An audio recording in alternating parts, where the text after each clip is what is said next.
All right, we just showed you how progressives and the elites have rewritten history and have always tried to paint conservatives as big, fat, dummy dum-dums. Fortunately, Time Magazine's super-duper Doppler intellectual Joe Klein, who's much smarter than everybody else watching this program right now combined. I mean, we may have to take a couple of people from space and put them in to match Joe Klein's brain size. Well, that tradition continues today, that you're a dummy and Joe is smarter.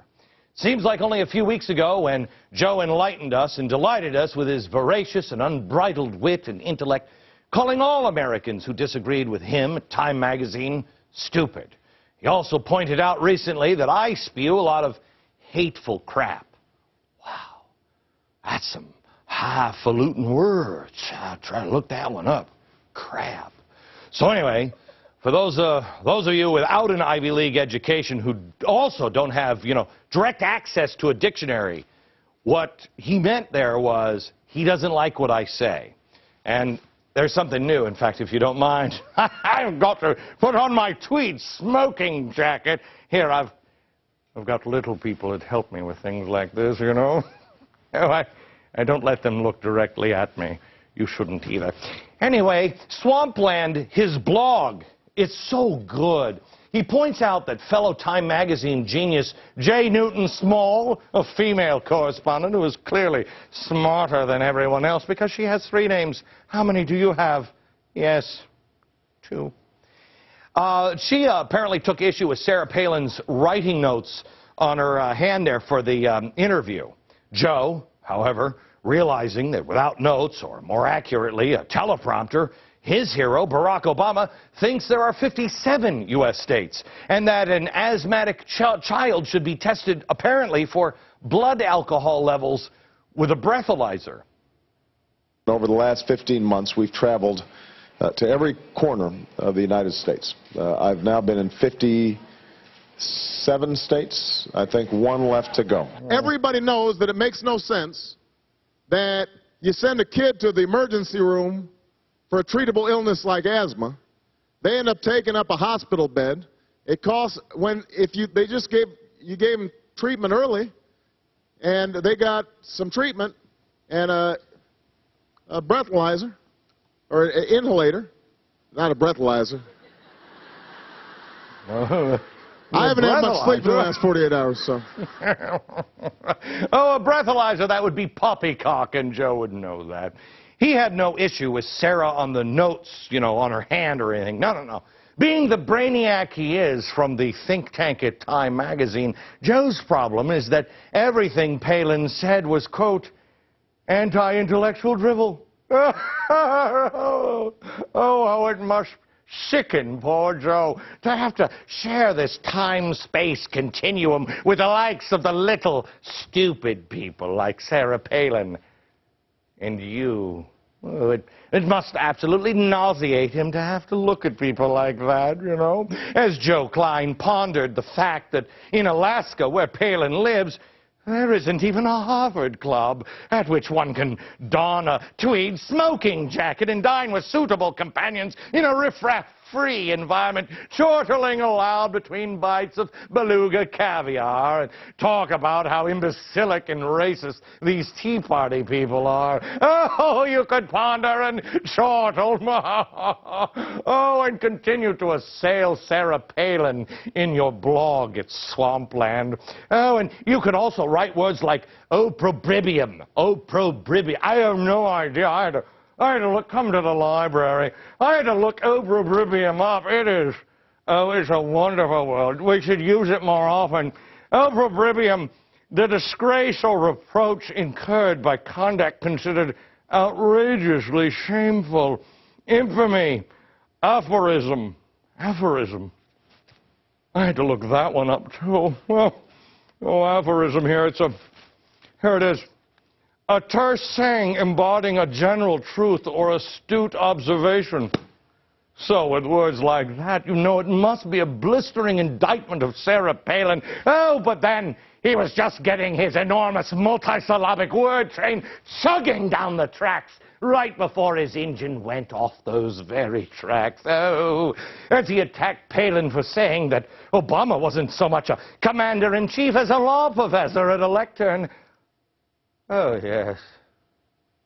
He then accused her of being anti-elitist. Joe said, yesterday, a commentator asked if there was any form of populism that I could support. The answer is yes. Yes, yes, my friend. Democracy. He later added, anti-elitism is as American as apple pie, and a good thing, too. In most cases, this is a democracy. The more democratic we have become, the better. Oh, now, Joe. Joe, I might be able to let one mention slide, but two, I can't. I just can't do it. No, man, I can't do it. No! That must be what they taught you at Penn. Is it, Joe? Is it? If so, you've been abused by that very intellectual Ivy League school you went to. It's what I was telling you last time, Joe. Oh, the last time we talked. Do you remember? Your alma mater, Penn.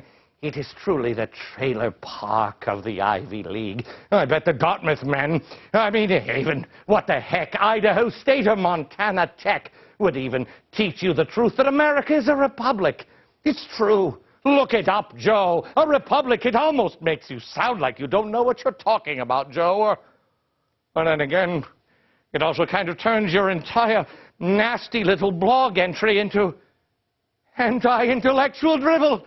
Oh, that's rich. Oh, that is rich. And so am I.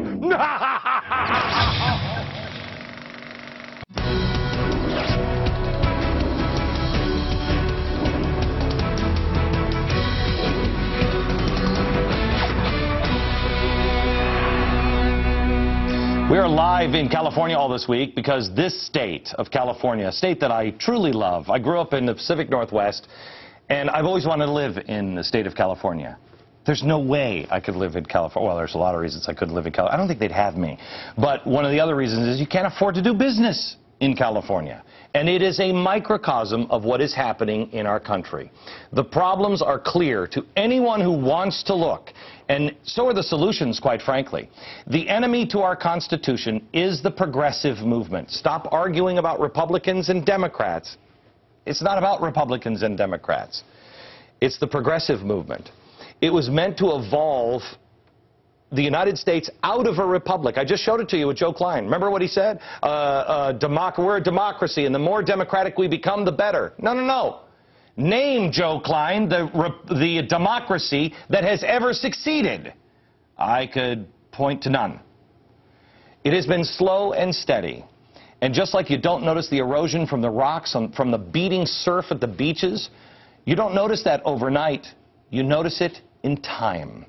You'll come to the beach one day and you'll say, gee, look how much is no longer there. That's the way it is with the progressive movement and our republic. Brian Kennedy is here. He's the president of the Claremont Institute. Brian, good to see you, sir. Good to see you, Glenn. You have been at the Claremont Institute. You guys have been studying this for like 30 years, right? Right. And I have to tell you, I don't know how your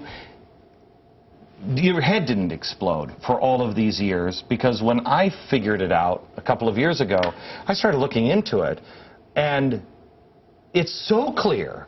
And the lies and the distortion and the way it has permeated everything in our society is truly terrifying.